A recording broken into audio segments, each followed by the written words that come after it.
Well, hey there, Centerville. I hope you're doing well. I hope you're staying healthy at home, and I hope your quarantine haircuts are going a little smoother than mine. We're going to dive right into Matthew chapter 24 today. So we've been going through Matthew's gospel, and we are only a few chapters away from finishing it up. We've been on this since I've been at the church. So we've been studying Matthew for a very long time. It's very exciting to almost be done with it. And we're getting into some of the best parts, some of the most interesting parts of Matthew, at least. So today we'll be talking about Matthew chapter 24, which you can see here on my screen. Again, I've got the English over here on the right, the Greek over here on the left. So for those of you who can't read Greek, which is most everyone, you want to read the English. So chapter 24 is a very interesting chapter. This is the kind of doomsday or apocalypse discourse of Jesus.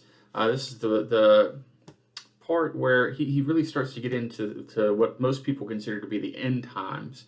And I want to preface this by saying that this is a kind of controversial passage. A lot of different people have different interpretations of it, and I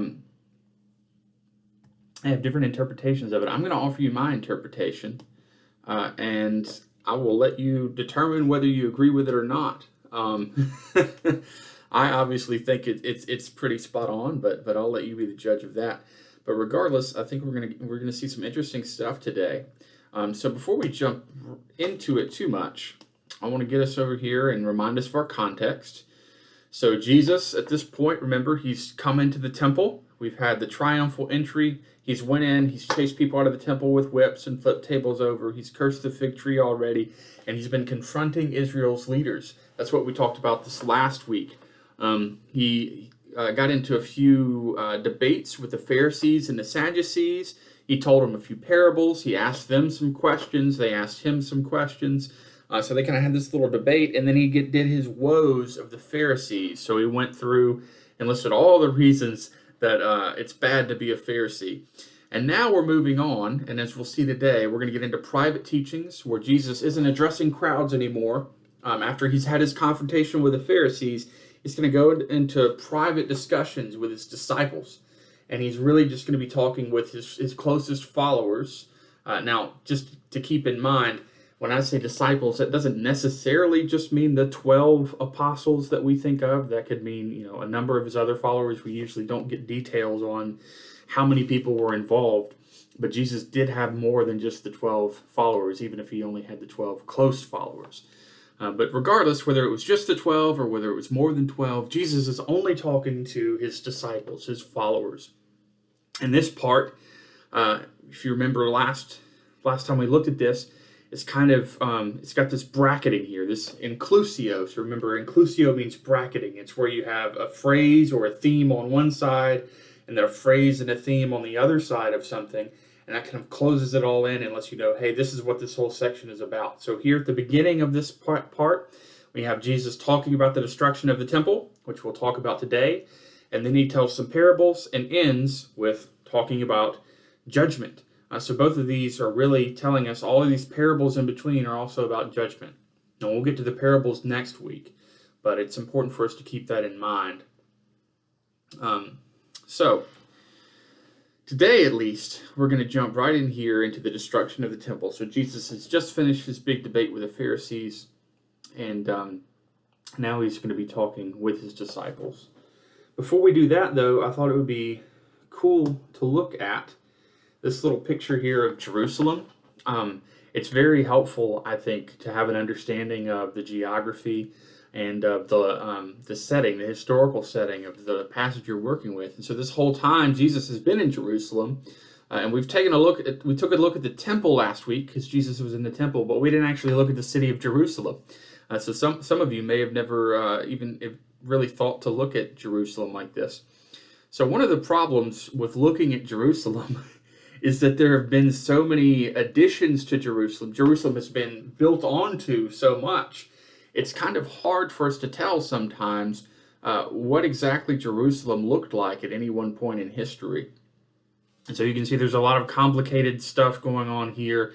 But if you'll take a look down here at this bottom right corner, right there, let's Get that where you can see it a little better.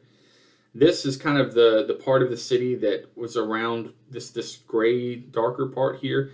It's this part of the city that they think was around whenever Jesus was alive, and then the walls are this little red line whenever Jesus was alive. So just to kind of explain it a little bit, so here we have the temple, and if we remember, only this little tall part right here, that's what was built by Ezra and Nehemiah, and then this whole rest of this complex, the whole rest of the temple here was added on by Herod the Great, not Herod Agrippa, but Herod the Great, right before, really, as Jesus was doing his ministry. He started it right before Jesus was born, and it was still going on up until several years after Jesus had been crucified. And so this is the temple. This little part has always been there. This is probably where Solomon's temple would have been, but there's not really anything left of the first temple. There's not really much left of the second temple either, but especially the first temple. Then right here we have the city of David, and this little area right here, that's what was rebuilt after the Jews came back from Babylon. So just this tiny little section right here. All the rest of this wasn't there. That came later. So this is what we see after the Jews come back from Babylon. City of David and the temple right here, that's probably just that little bitty part of it is likely what David ruled over. Maybe this part too. I don't know that we're sure on that. And then later on, so by the time the Old Testament ends, between the end of the Old Testament and the beginning of the New Testament, there's been a great deal that's happened in Jerusalem. And so there's been some additions. So the upper city gets built. And then this little part up here, I think, gets built. The temple is being added onto. And so by the time Jesus is alive, all of this is now part of Jerusalem. So it's almost doubled in size. We've added on some protective walls. And then these walls up here, so this is the tomb of Joseph of Arimathea. In other words, that's where they think Jesus was buried. If you go to Jerusalem today, the Temple of the Holy Sepulchre is there, which is a kind of holy site where they think Jesus is buried. We're not certain about that, but we're pretty sure, or some people at least are pretty sure. I think it's probably more or less about where it was. So that's where Jesus would have been buried, right outside the city walls, and you can see Golgotha is right over here. But this whole part was outside the city walls during Jesus' time, and then right after Jesus died, they started building these walls, we think, around them, and the placement of these walls is kind of speculative. We don't entirely know if that's quite right, but that's a good guess of it. So there's Jerusalem. It's kind of, again, hard to know exactly what it looked like, but that's a decent enough picture to get to wrap your head around. So you've got the older part of the city up here, you've got this new fancy temple being built, and this newer kind of Greekish part of the city. You can see they even have a Greek-style theater right here. Because at that point in history, the Romans and the Greeks had already influenced Jerusalem a little bit. So there we have Jerusalem, just to get you somewhat of an idea of where Jesus is walking, what he's seeing whenever we're reading the Gospels. So with that, let's go ahead and we'll dive into Matthew chapter 24. As Jesus came out of the temple and was going away, his disciples came to point out to him the buildings of the temple. Then he asked them, "You see all these, do you not? Truly I tell you, not one stone will be left here upon another. All will be thrown down." When he was sitting on the Mount of Olives, the disciples came to him privately, saying, "Tell us, when will this be? And what will be the sign of your coming and of the end of the age?" Jesus answered them, "Beware that no one leads you astray. For many will come in my name, saying, 'I am the Messiah,' and they will lead many astray. And you will hear of wars and rumors of wars. See that you are not alarmed, for this must take place. But the end is not yet. For nation will rise against nation, and kingdom against kingdom, and there will be famines and earthquakes in various places. All this is but the beginning of the birth pangs.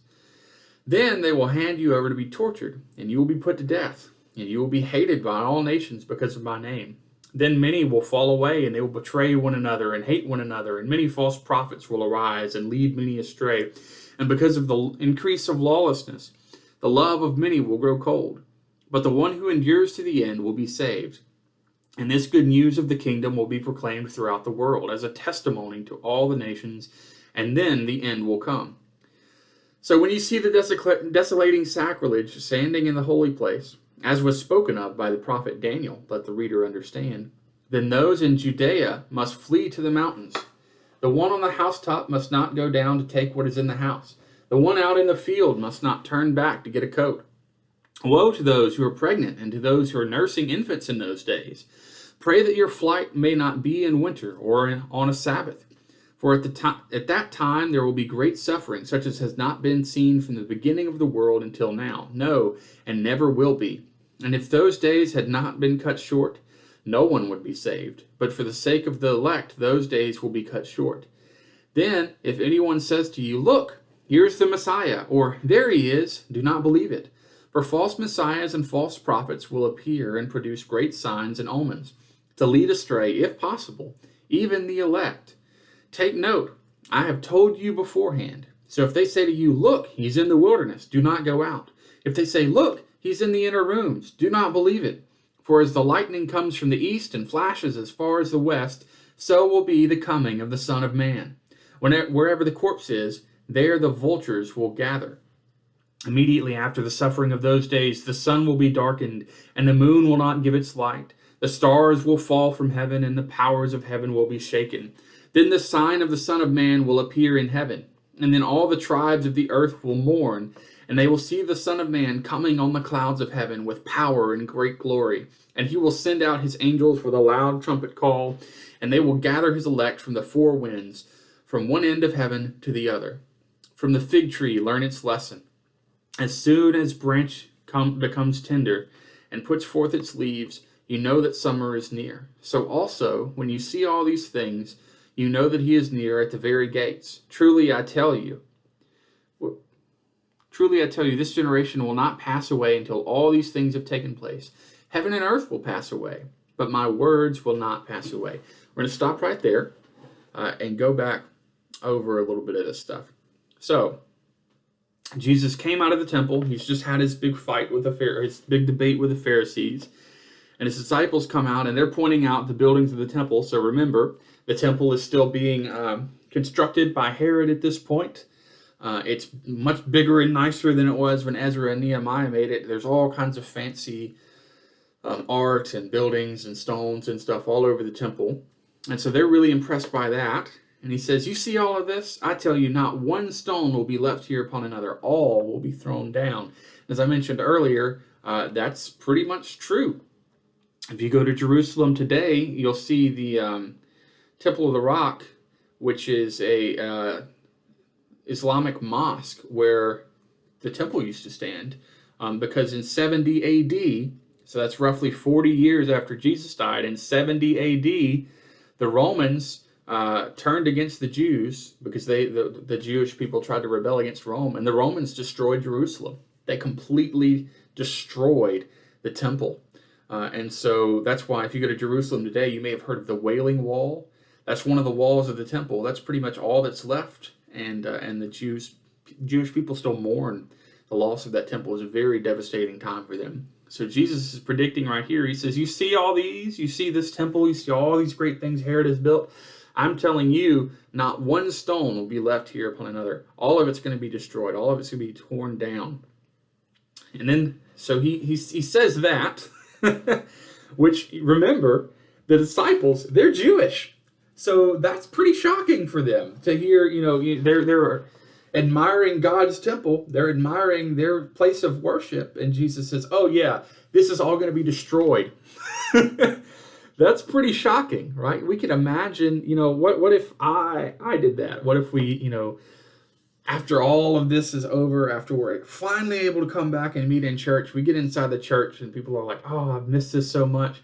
We've got, this beautiful stained glass, and this is a historic building, and we love our church. And I'm like, oh yeah, this is all going to burn up in a few days. This whole church is going to be destroyed. You'd be devastated. You'd be shocked because we're so attached to our places of worship. And that's what Jesus, that's essentially what Jesus has just said to them is, hey, your church, your temple, it's going to be completely, utterly destroyed. Nothing will be left of it. So obviously, after Jesus says this, they've got some questions, right? So it says he was sitting on the Mount of Olives. The disciples came to him privately. So privately, remember, he's not with, right here, literally it's according to themselves or by themselves, saying, tell us, when will this happen? When's our church going to get destroyed? When's the temple going to get destroyed? And what will be the sign of your coming and of the end of the age? So, a couple of things to unpack here. These are actually, this is really kind of three questions in one, right? So the disciples are kind of assuming all of these things are kind of going together. When will the temple be destroyed? When will be the sign of your coming and of the end of the age? So they're assuming then that the destruction of the temple is going to coincide or happen at the same time of Jesus's coming, so his parousias, his second coming, and the end of the age. So here's something that throws a lot of people for a loop here. The end of the age. What do the disciples mean by that? Well, in Jewish thought, the world could be kind of divided up into two ages, right, or two seasons or times. And the one age was the current age, right? That's whenever the world was full of sin and evil, and everything's bad and messed up. But they look forward to the end of that age and the coming of a new age when God would rule, when God would fix the world and make everything right. And so they're assuming then that when the temple is destroyed, Jesus will come back, or Jesus will come. He will have his parousia. We'll talk more about that word in a little bit. Jesus will come, and that will be the end of the age. And so, in other words, when the temple gets destroyed, that naturally must mean that we're in a new age where we don't need the temple anymore. God's in control, and everything's right with the world. That's what the disciples think. And they kind of think almost overnight, God's just going to swoop in and wipe all of that away, and everything will be good and fine, and the new age will be here. Jesus is going to correct that. That's because that's actually not what Jesus thinks. Now, that is what the disciples think. So pay attention to that question. When will this be? So they're really asking, they're asking kind of three questions. When will this be? When will the temple be destroyed? What will be the sign of your coming? And what will be the sign of the end of the age? So we've got three kind of questions here. Jesus is going to answer all of them. He says, beware that no one leads you astray, for many will come in my name, saying, I am the Messiah, and they will lead many astray. That's true. Jesus was not the only person to claim to be Messiah. There were actually several people in that time period claiming to be the Messiah, some before Jesus and some afterwards. The difference is that whenever they got put to death, they didn't come back. And so that's especially true whenever the temple gets destroyed. Whenever the Romans come and they surround Jerusalem and they're coming in to kill all the Jewish people in the city, and they're going to tear down the temple, there are some people who are claiming to be the Messiah. They're claiming to be that military leader that some of the Jewish people were expecting. They're going to raise up an army, they've got God on their side, and they're going to fight against the Romans and they'll win. Only they don't. They get totally destroyed. And so there are other people claiming to be the Messiah. And people followed them. They led many astray. Jesus says, you will hear of wars and rumors of wars. See that you are not alarmed, for this must take place, but the end is not yet. The end is not yet. For nation will rise against nation and kingdom against kingdom. There will be famines and earthquakes in various places. All this is but the beginning of the birth pangs. So as Jesus is talking, we have to wonder, is he talking about the end of the age, his coming, or the destruction of the temple? Well, I think in this first part, he is talking about just the destruction of the temple. And we'll get to that in a little bit. Maybe you'll see why I'm saying that. He goes on, then they will hand you over to be tortured and you will be put to death. So there's going to be a torturing of the disciples, of Jesus' followers. Many will fall away. They'll betray one another. They'll hate one another. False prophets are going to come up. And because of the increase of lawlessness, the love will grow cold. So there's going to be a lot of bad stuff happening. But the one who endures to the end will be saved. And this good news of the kingdom will be proclaimed throughout the world as a testimony to all the nations. And then the end will come. So, what's Jesus saying? He's saying that first, there's going to be all these rumors of wars. There's going to be warfare. There's going to be violence. People are going to be tortured. People are going to fall away and betray one another. But the people who endure will be saved. And then this good news of the kingdom will be proclaimed throughout the world. So while or after all of this stuff is happening, the good news is going to be proclaimed. And then, after the good news is proclaimed, the end will come. So those things happen first before the end of the age. And here Jesus continues on. He says, so when you see the desolating sacrilege standing in the holy place, as was spoken of by the prophet Daniel, let the reader understand. Here's why I'm saying that this is really just talking about the destruction of the temple. So Jesus references Daniel here, and we can pop right on over to Daniel 9:26, and read this. It says, after the 62 weeks, an anointed one shall be cut off, and shall have nothing. And the troops of the prince who is to come shall destroy the city and the sanctuary. Its end shall come with a flood, and to the end there shall be war. Desolations are decreed. He shall make a strong covenant with many for 1 week, and for half a week he shall make sacrifice and offering cease. And in their place shall be an abomination that desolates until the decreed end is poured out upon the desolator. So Jesus is referencing, he says, the desolating sacrilege or the desolating abomination will be in the holy place, which is exactly what Daniel says is going to happen. Now it's important, and then Matthew adds in his own little side note, let the reader understand. In other words, Jesus said this. Now, you kind of have to think a little bit to figure out what he's meaning, but it's really important that you understand this. So Daniel is not talking about Rome. He's talking about Antiochus Epiphanes, who was a Greek ruler that persecuted Israel between the time of the Old Testament and the time of the New Testament. And he did, in fact, come in.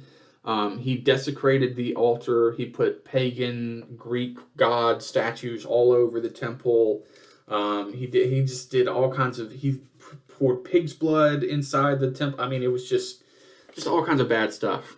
It was very bad time for the Jewish people. You can read about that a little bit in the books of Maccabees, which are the apocryphal books that we don't have in our Protestant New Testament. But if you want to read about that, you can read about that in Maccabees. And so that's what Daniel's talking about. But notice Jesus is taking that and he's applying that to what's going to happen now. He's saying, there will be a desolating sacrilege standing in the holy place. In other words, the pagans are going to come into the temple, right? And what's the context of Daniel? Well, the context of Daniel is that an anointed one shall be cut off. So Jesus will be crucified. And then the troops of the prince who is to come shall destroy the city and the sanctuary. He's talking about the destruction of Jerusalem. He's talking about when the Romans will come in 70 AD and destroy the city and tear down the temple. He's saying that's what he's talking about. So when you see the desolating sacrilege standing in the holy place, then those in Judea must flee to the mountains. In other words, when you see Rome coming to Jerusalem, get out, run. Bad stuff's about to happen. The one on the housetop must not go down to take what is in the house. The one in the field must not turn back. Woe to those who are pregnant and to those who are nursing infants in those days. Pray that your flight may not be in winter or a Sabbath. For at that time there will be great suffering such as not been from the beginning of the world until now, no, and never will be. So Jesus, he's saying, look, the destruction of the temple, the destruction of Jerusalem it's happening. It's coming. And whenever you see the Romans coming, when you see the pagans or the non-Jewish people coming to the temple, get out of there. Bad stuff's coming your way. It's not going to be good. You need to run. Don't stop to get your coat. Don't stop to, go back and grab your phone, whatever you've got. Get out of Jerusalem. And the truth is, This really was a terrible, devastating event in Jewish history. So in 70 AD, this is after Jesus' death, we have records of some Christians even remembering this prophecy of Jesus and warning other Christians to get out of the city, because what happened was the Jewish people rebelled against Rome. So Rome had a kind of power struggle. One of the Caesars died, and there were several other generals and leaders in Rome that were fighting for power. And so the Jewish people thought, like, oh, now is our opportunity. Now that they're distracted fighting amongst themselves, we can rebel, we can fight Rome off, and we can take back control of Judea for ourselves. Well, unfortunately for them, it didn't work out that way. One of the people in Rome won, and then he sent his army to Jerusalem and totally destroyed it. Just completely devastated the city because the Jewish people had rebelled. And so, we have records of that, and they're pretty gruesome. There are even records of people having to basically eat one another because they didn't have food. The Romans surrounded the city, and there was not enough food. They couldn't go out to get food, and so they had to eat one another. They're just terrible stuff.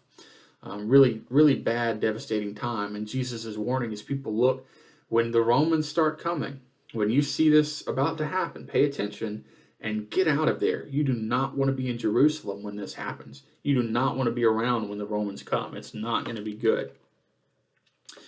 And he's again saying, if those days, there'll be great suffering. Then if anyone says to you, look, here's the Messiah, there he is, don't believe it. For false prophets, messiahs and prophets will appear and produce great signs and omens to lead astray, if possible, even the elect. In other words, this goes back to what he said before. When the Romans start coming, some people are going to say, oh, here's the Messiah. He's going to save us from the Romans. And Jesus says, don't you believe it? None of those people are saving you.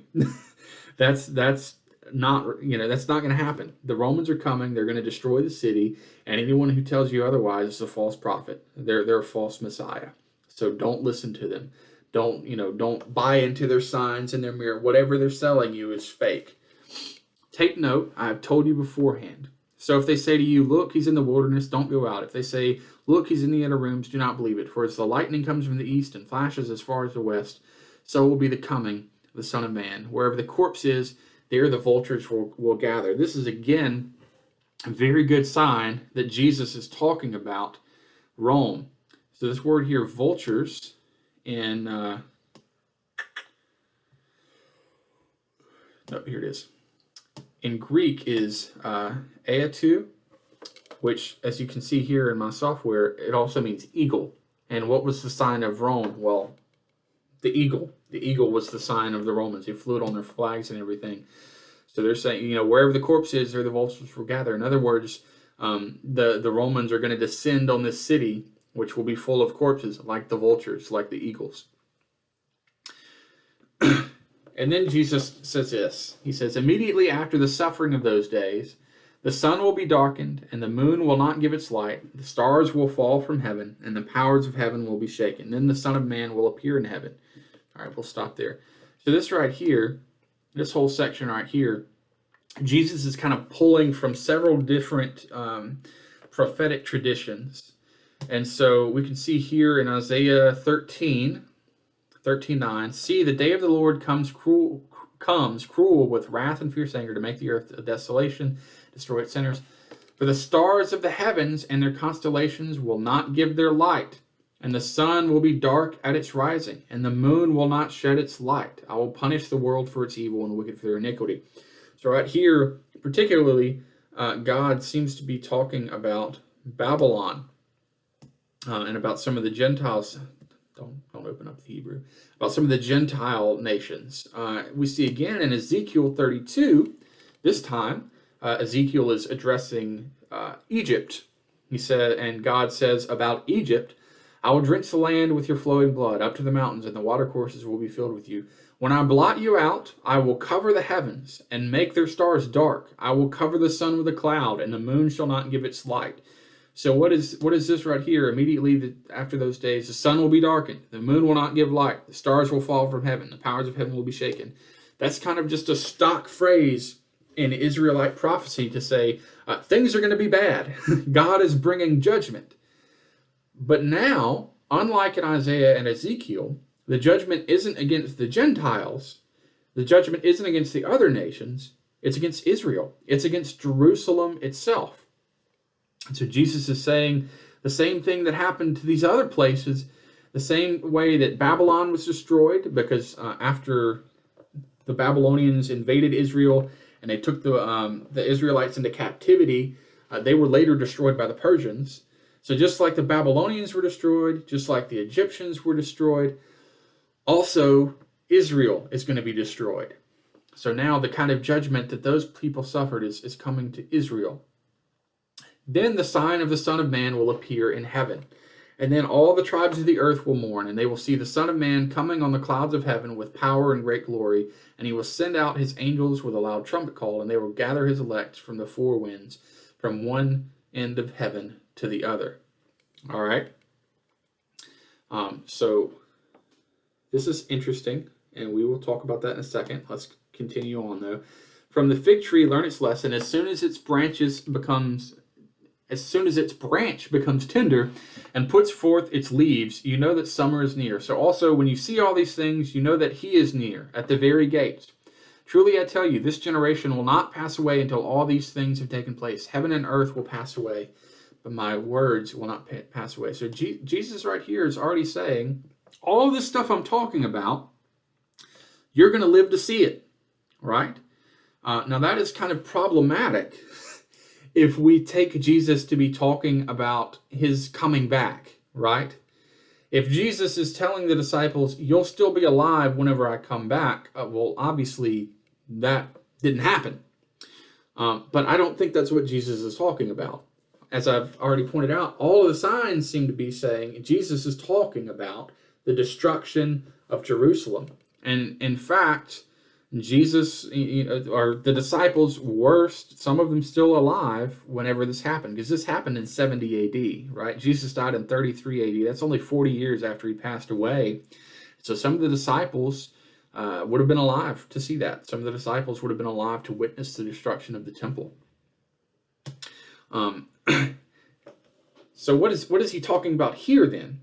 Because he says, the sign of the Son of Man will appear in heaven, and then all the tribes of the earth will mourn, yada, yada, yada, and he will send out his angels with a trumpet call, and they will gather his elect from the four winds, from one end of heaven to the other. Does that happen? Did the disciples get to see this? And it says, this generation will not pass away until all these things have taken place. Well, what about this? Did that take place? That seems a little confusing. So, the first thing we want to look at here is this phrase right here. The Son of Man is coming on the clouds of heaven. This is actually an Old Testament quote from Daniel.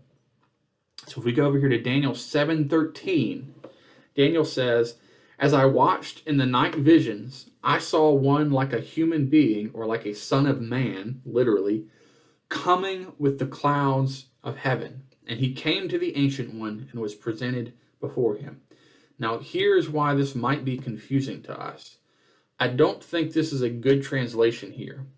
So in the Greek, coming, if we go over here, is erchomē. Let me find erchomenon right here.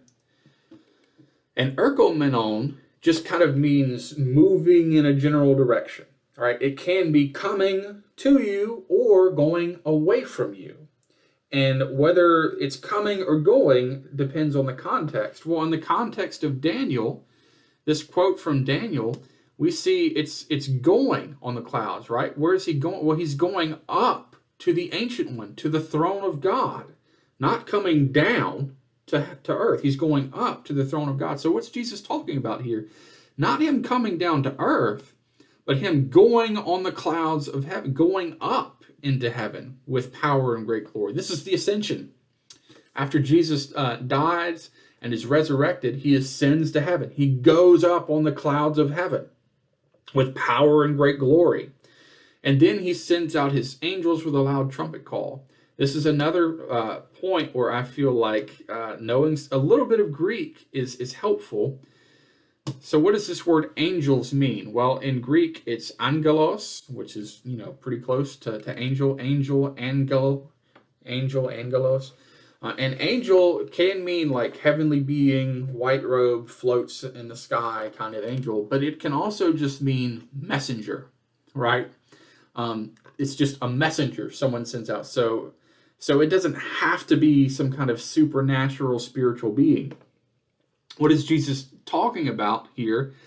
I think he's saying he's going to send out his messengers and they will gather his elect from the four winds. In other words, he's going to send out his church. He's going to send out his messengers to spread the good news. That would be us. That would be the apostles.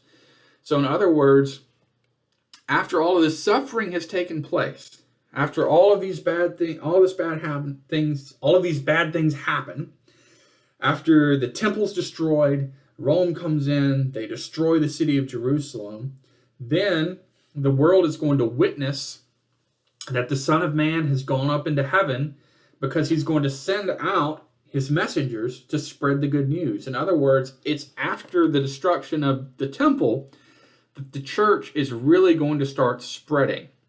It's after the destruction of the temple that the church is really going to start gaining traction, and people are really going to start seeing the Son of Man. They're really going to start seeing Jesus for who he is. That's my take on it. From the fig tree, learn its lesson, yada, yada, yada. Truly I tell you, this generation will not pass away until all these things have taken place. Well, they didn't, right? So the disciples, a lot of them lived to witness Jerusalem fall, and some of them even survived that and witnessed the Son of Man, or Jesus, coming in his kingdom. They witnessed the ushering in of the age of the church. The temple has passed away, but the church has come. Then we get to this right here. But about that day and hour, no one knows. So now Jesus is changing topics. In the Greek, you have perithē, which means now concerning this other thing. That's a classic change of topic, right? So whenever you're like writing an essay in middle school and you've got your different points you want to make, you say firstly, secondly, thirdly, lastly, finally, whatever. And those words tell you, now I'm talking about something a little different. Same thing here in the Greek. Perithē lets us know, now I'm talking about something a little different. What is he talking about then? Well, he's now answering the other part of the disciples' questions up here, right? So he's already answered, when will this be? Right? When will the temple be destroyed? And Jesus basically says, it's going to be destroyed, it's going to be bad. You'll know what's going to happen whenever the Romans start coming to Jerusalem. You'll know what will happen whenever false messiahs pop up telling you they can save you from Rome. You'll know what's going to happen, whenever you hear rumors of wars, yada, yada, yada. And whenever you hear all of that, get out of the city. Now he's saying, and then he says after that, the Son of Man will come on the clouds, all that kind of stuff. That's not necessarily his coming. That's a different thing. So they ask about up here, when will these things happen? When will these things be? And what will be the sign of your coming? Well, coming here in Greek is this word which I talked about earlier, parousia. Parousia. And that is the Greek. We sometimes refer to the parousia as Jesus' second coming, right? Whenever Jesus comes again in final victory, the end of the world, right before the judgment, all that kind of stuff. That's the parousia. And that word, interestingly, is already in Greek and in Rome, it's a political term. So the parousia of Caesar was whenever Caesar was coming back to town, right? So whenever Caesar came to your town, whenever he visited your town, people would talk about his parousia. He's coming to visit. He's coming to the city, and then everyone would go up and celebrate and greet him outside of the city and throw these big parties and stuff to welcome Caesar to their town. Well, so it's kind of like a royal entrance. In other words, that's what we think we should think of when we hear parousia or Jesus' second coming. It's a royal entrance. When will be your royal entrance, Jesus? In other words, when are you going to be recognized across the globe as king? That now Jesus is going to talk about that. So that hasn't happened yet. His going up in the clouds, erkomenon or erkome, is not the same as his parousia, his royal entrance, so to speak. Now he's going to address that. He says, now, but about that day and hour, no one knows. What is that day? Well, that's probably the end of the age that they're talking about. And about that day and hour, no one knows, neither the angels of heaven nor the Son, but only the Father. For as the days of Noah were, so will be the coming of the Son of Man. For as in those days before the flood, they were eating and drinking, marrying and giving in marriage until the day Noah entered the ark. And they knew nothing until the flood came and swept them all away. So too will be the coming of the Son of Man. Now we're using this word here, parousia. Now see, that gets really confusing in English because we translate erkome, him coming in the clouds, the same way that we translate parousia, the coming of the Son of Man. But they're different words and they mean different things. So now Jesus is actually talking about his second coming, his royal entrance, right? So his coming in the clouds, his ascension to heaven is not the same thing as his coming back to earth, his royal entrance back to earth, right before the end times. This, right here at verse 36, is when he starts talking about that. All of this up here is still talking about the destruction of Jerusalem, the destruction of the city, and then the spread of the church. So at 36, he says, about that day and hour, no one knows. For as the days of Noah were, so will be the coming of the Son of Man. In other words, the people of the world, whenever we read Noah's story, they didn't know that was coming. They were surprised by it. They got caught off guard. And the same thing's going to happen with this. Whenever the Son of Man, whenever Jesus comes back, whenever he has his royal entry, his parousia, it's going to catch everyone by surprise. They knew nothing until the flood came and swept them all away. So too will be the coming of the Son of Man. So again, they're going to be called off guard. Then two will be in the field, one will be taken, and one will be left. Two women will be grinding meal together, one will be taken, one will be left. Keep awake, therefore, for you do not know on what day your Lord is coming. All right, so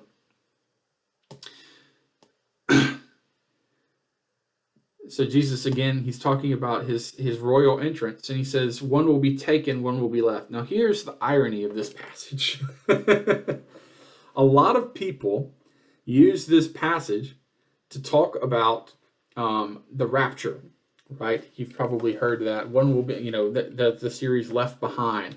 And so people think that being left behind is a bad thing. It's actually the opposite. You want to be left behind. The ones taken are the ones Jesus talks about in his parables. So if we remember back in chapter 17, 16, I think, maybe it's 13. Yes, chapter 13. In chapter 13, Jesus is giving all of his parables, and he talks several times like the parable of the dragnet, of how the kingdom of heaven is like a dragnet that pulls all the fish together, and then at the end of the age, the angels will come and they'll separate, or they will take out the bad fish from the good fish. That's what Jesus is saying. He's saying when he comes back, he's going to take out the bad fish from the good fish. So being left behind means you're one of the good ones. You want to be left behind. You want to still be on the earth whenever God comes back, because God is coming back precisely to save the earth. He's going to make the earth good again by taking out the bad people, by taking out the bad things. So two will be in the field, one will be taken and one will be left. The one taken is the one you don't want to be, right? You do not want to be raptured. So that is a misreading of this passage and a misunderstanding of what's happening here. So whenever Jesus comes back, whenever he has his parousia, his royal entry, then that's whenever there's going to be the dividing of the fish, or the dividing of the wheats from the tares, and the angels, along with Jesus, are going to walk around and they're going to separate the evil from the good. They're going to take out the bad from the good and leave the good. Therefore, you must be ready, for the Son of Man is coming at an unexpected hour. So we're going to leave it right there. This is when we start getting into, I know this is still technically in chapter 24, but this is when we start getting into those parables, and I'm going to save this end part for next week with the other parables. But just to sum it all up, as I know this is a complicated, very, very dense passage that's kind of hard to track and follow. But just to sum it all up, the disciples asked Jesus 3 questions. When will the temple be destroyed? What will be the sign of Jesus' parousia, his royal entrance? And what will be the sign of the end of the age? So the disciples kind of thought these 3 things go together, right? So obviously when the temple is destroyed, then there will be an end of that's when the end of the age is. That's when Jesus will have his royal entrance and he'll be coronated as king of earth, right? Jesus says, actually, those are kind of 2 separate things that you're talking about. The destruction of the temple happens before the parousia, his royal entrance, and the end of the age. So the temple is destroyed first, and then there's this kind of in-between period where the Son of Man, he's in heaven, so he has ascended to heaven, and his church is going out and they're spreading the good news. They're his angels, his messengers, the church is his messengers, his angels to the earth, gathering other people to him, gathering all of the rest of his people from one end of heaven to the other. So we're kind of stuck in this in-between period.